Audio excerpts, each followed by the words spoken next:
Tulong sa guard ito ang gagawin ko, tutulong ako bago man ako maalis sa PNP or malipat ako sa ibang unit, so nakatulong ako sa guard. Yun talaga ang plano ko na ang pinaka-impact talaga doon is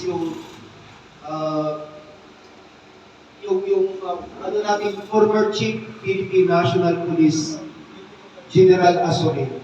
Siya talaga siya talaga na nag-trigger bakit ako napunta as nakapag-vlog sa cards. Kasi meron siyang memorandum na lahat ng police officers dapat gumawa ng good deeds. Any kinds of good deeds.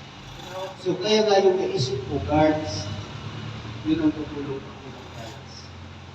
So bumili ako ng shoes, mga 35 pair of shoes, 35 lang yun.